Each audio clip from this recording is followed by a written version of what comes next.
Some of my videos are funny, some of them are serious.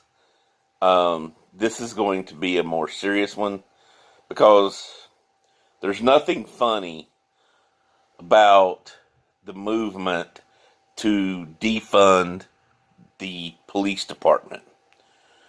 And you can call for reform all you want, but until you have an idea of what you want to reform it to, you're just being an idiot by defunding them. Because, in all honesty, what the goal is, by my assumption, would be better police training. If you believe that there is a police brutality epidemic, which there's not, and there's no data that even supports that. It's just something that you see perpetrated by the media. Now, sometimes there's police brutality. Nobody's saying, and it's certainly not I'm saying, that it does not exist. I'm saying it's not an epidemic. And like I said, there is no data that supports the idea that it is. So, to jump on the bandwagon for these city council members or these Democrats, because that's the ones, let's be honest, calling for this shit. And you might have one rhino Republican who's an idiot, who's calling for it. But other than that, for the most part, not too many sensible people are calling for defunding of police departments or shrinking of police departments or holding, some ridiculous idea that if you attack cops, they can't defend themselves. That's just not even reasonable. Let me break this down. When Rayshard Brooks, when that happened, the problem was, he fired at cops. The police chief and the people around him and the DA didn't back up the cops. And then police started calling out in several districts, started calling out in different policing zones. All right? So when that happened, and people were realizing that that's what was happening, it changed. Things could actually get worse, and they saw it. Now, the police chief can sit there and say, well, we've got enough people to cover this. You know for a fact you didn't.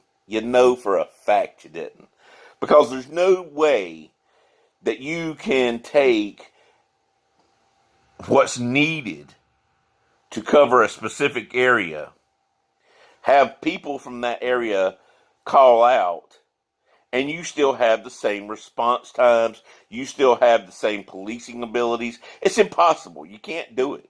I don't even know why you would even attempt to lie to the American people like that, especially when word got out that you were calling around to other areas looking for cops to fill in. If you were so well protected and nothing really happened, why would you need to call other areas to find out if cops can come in? You wouldn't. Now, Seattle has decided to defund 50% of their police department. All right, 50% of their police force, their budget gone. New York, California, all these places have all of a sudden decided we're going to reduce police budget funding. And you talk about wanting to help people, and you talk about these lives that it's going to impact. But here's the brutal truth, okay? Anytime you have a reduction in police force, all right, anytime that you have budget cuts, it cuts back on training and their ability to do their job correctly. When you cut back on manpower because you no longer have the funding to meet payroll, then there's going to be less people on the streets. There's going to be less cops in the child trafficking investigation unit, less cops in specific units that deal with gang violence. You have a narcotics trafficking. You have an area directed at just regular policing. You have a SWAT teams. You have different areas designed to do different things. I don't know if the misconception is that police only have one area. So when you cut police budget, do people honestly think that the only ones that are going to be impacted are the street cops? That's just stupid. To believe that the only place that's going to get impacted is the cops on the street.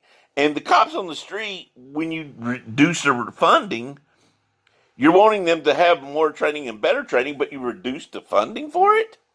Does that even make sense to any fucking body besides a nut bar leftist or somebody with a political agenda like Black Lives Matter? This isn't some thing about Black lives, because if it is, the black community is one of the ones that hurts worse when cops back off.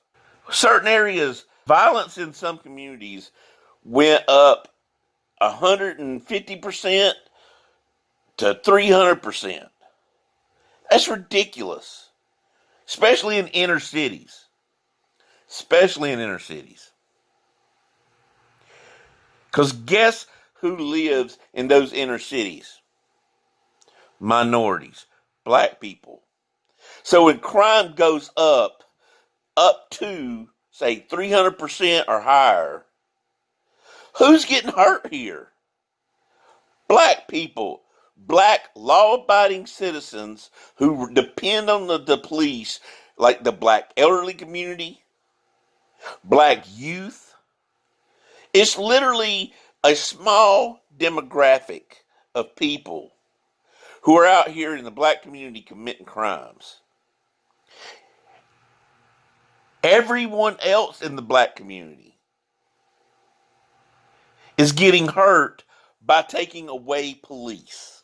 I know this is going to be contrary to popular belief, but cops are not out here just harassing black people. No offense, but a lot of times, not every time, you can always find outliers. But most of the time, when there is a negative outcome between police and a black person, or police and anybody, black, white, Asian, whatever, the person who the cops were interacting with did something illegal. That's what started off the interaction. They were either called to the scene because something illegal had already happened and they were responding, or they saw something illegal and they responded. That's the majority of police interactions. So like I said, you can have outliers, but the bottom line is this. Police have to respond to 911 calls. Don't get me wrong, there are cops called on bad situations where nothing is going down. You can make a case for basically anything, but the idea that cops are just out here just hunting down black people is insane. It's insane. America is not a racist country. We have racist people in the country. But if you can go to any country on earth, and find a country without at least racist people in it, by all means, let me know where that place is. The idea that you're ever going to get 100% of all people to not be racist, that's a utopian dream. And it's not ever going to be reality.